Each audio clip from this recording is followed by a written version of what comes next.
Welcome to our weekly Forex and Futures forecast. My name is Jay Norris. I teach trading at Trading University. As always, we need to remind you trading involves risk of loss and is not suitable for all investors. We'll start the analysis with this thought. This is at the core of our philosophy at Trading University. The pattern on the chart is a reflection of the market's underlying fundamentals. Everything for us starts with that. First market we're going to cover is the Australian US dollar. There's the Aussie US dollar. You can see you did make a lower low. We talked about that for the last couple of weeks. We thought that was going to happen. Really, that was a function of this resistance level holding, and accordingly you had lower prices, and that's the mechanics of a bear market when you have lower highs and then subsequently lower lows. We think it's significant that this market was able to close below this level right here, the previous low, which also historically, let me jump out to a weekly chart, happens to be the 50% retracement level of this entire rally. So we think it's significant you trade it below that, you close below that. We've been saying all along a longer term goal of ours is just below 80, and really if we want to stretch that, that's our risk tolerance threshold level there, right around the 77 handle. But we do think 80 is going to be a realistic target, probably somewhere in the first half of 2015. Now, sure, we're pretty bared up on this market short term. However, longer term, we like Australia. We like the Aussie from a really longer term perspective. They got a lot of positive things down there. They have their own energy. They have a pretty good energy source. They have great demographics in that country. It's definitely a law and order society. All those things that are going to benefit that country. But for right now, it's just short term. They're really just short term. The Australian dollar is just kind of a victim by default of U.S. dollar strength. So we see still lower prices for the Aussie. Next market we're going to take a look at is the dollar Swiss.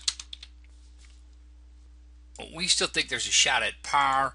I was saying par by year end. It wouldn't surprise me if you did have that climactic move up to that level. This is definitely the time where you have to take a long-term look at things coming up on year end, and we're going to do that by taking a look at the futures market here. And there's a monthly chart of the Swiss franc, speaking of longer term. But let's go back even further, and we'll get some more history on this guy by looking at the futures chart, because that goes back a little bit further, and it's the Swiss franc versus the dollar, not the dollar versus the Swiss franc. So it's the opposite of the dollar Swiss you may be looking at. It's more like the euro, where it's the Swiss franc first. Now, here's one I want to show you, the big picture.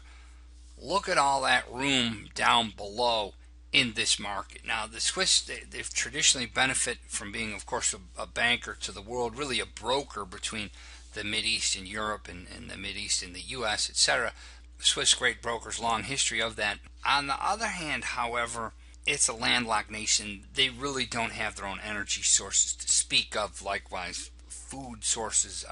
Not a whole lot of natural resources in Switzerland.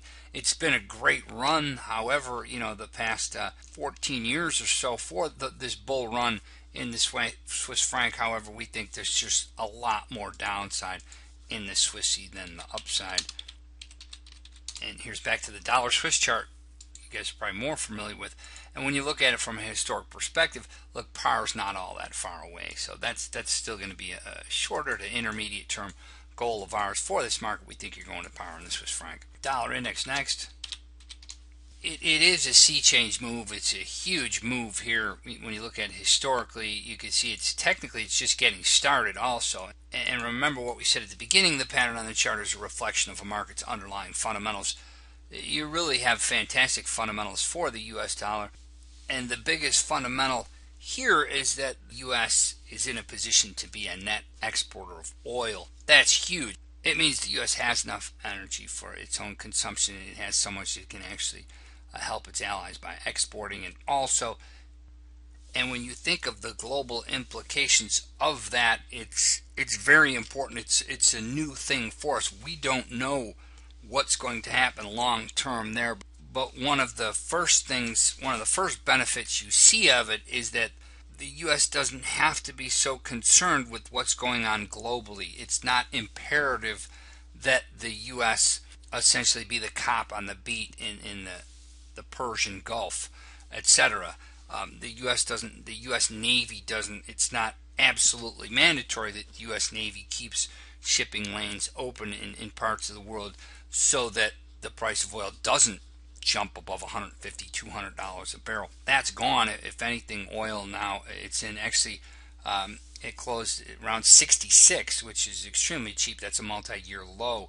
That's a benefit of the natural resources that America has now, thanks to having the technology to be able to drill the way they do. We're on the cusp of an oil boom in California now as well, and you already have oil in the 60 handle. So, how much lower can it go? Well, I don't know about that, but I know this, that it's probably not going to turn around and go higher anytime soon. So, again, it comes back to the pattern being a reflection of the fundamentals. The U.S. has a lot going for it, and that's not even covering the U.S. economy, which is it's just kicking in. We're into the retail boom of the U.S. Christmas season too, and again, boy, that alone, the Christmas season, shopping season alone, is just a huge boom for the U.S. economy. That so many of the trading partners don't enjoy that consumption around this time of the year that the U.S. does, and it's a hard thing for some economists to get their head around, but it's really he who consumes the most is the winner here, and the U.S. leads everyone in consumption, and they have a Federal Reserve which is really supportive of that retail economy, and that's what it really comes down to. Retail sales 70% of U.S. GDP. So again, U.S. is leading the way, and a lot of reasons why you saw this sea change reversal higher in the dollar, and the bottom line is there's a lot of room on the upside here. Next market, the euro.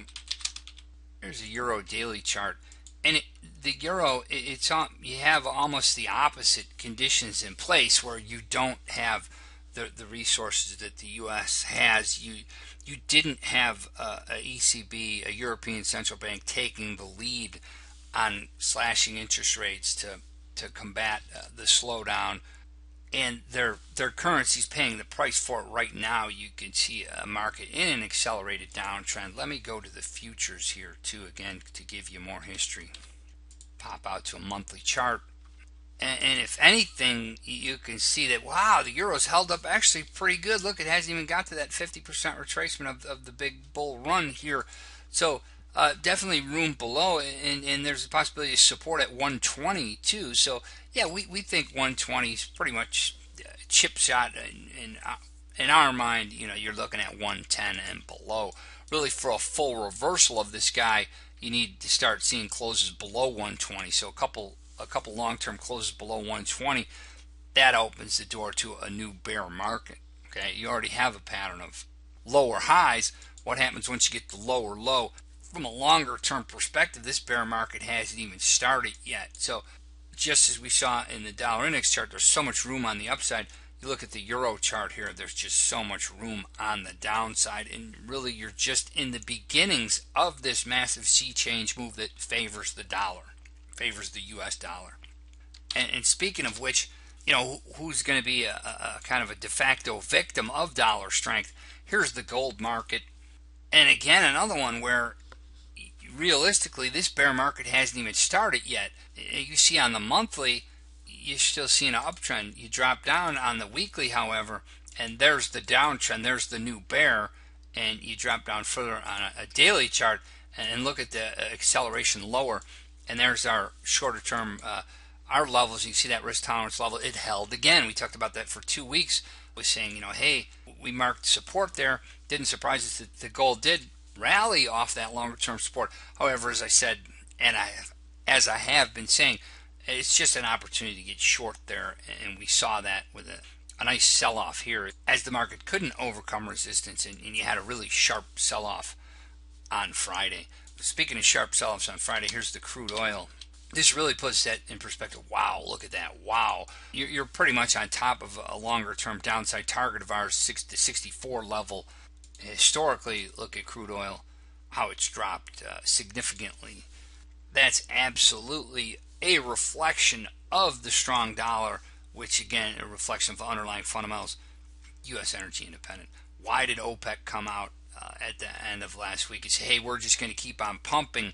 Because they want to try to force prices lower to make it not economically feasible for the U.S. oil fields to keep pumping. The problem there for the Saudis is that the shale revolution, it was a breakthrough in technology also, and that the costs are sunk. It doesn't take a lot of money to run those fields now. That's something we're going to have to see. Everyone's thinking, oh, the shale oil production, it can't be profitable below $76 a barrel or something like that. Well, we'll have to see how that plays out. Again, it was a boom in technology as much as it was in oil production too.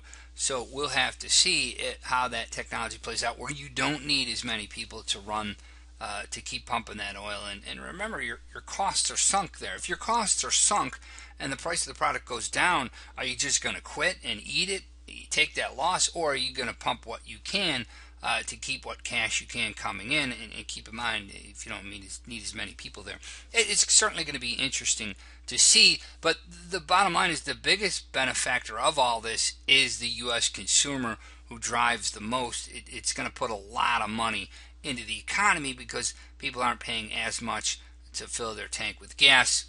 You look at that precipitous drop in energy prices, and you realize, wow, people are paying 40% less to fill up their tank with gas. They're going to be able to go do more things. They're going to have more disposable income in their pockets. And again, it comes back to dollar strength. The pattern on the chart is a reflection of the underlying fundamentals here.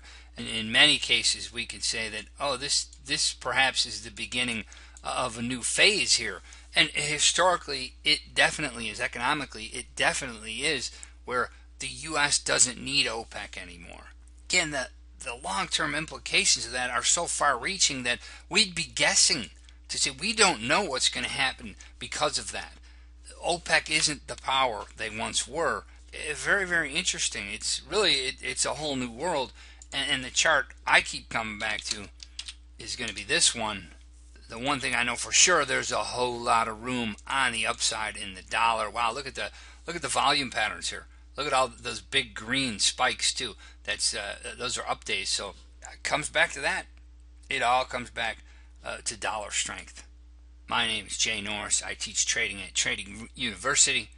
We'll leave you with that nice picture, and we'll catch up with you next week. Thank you.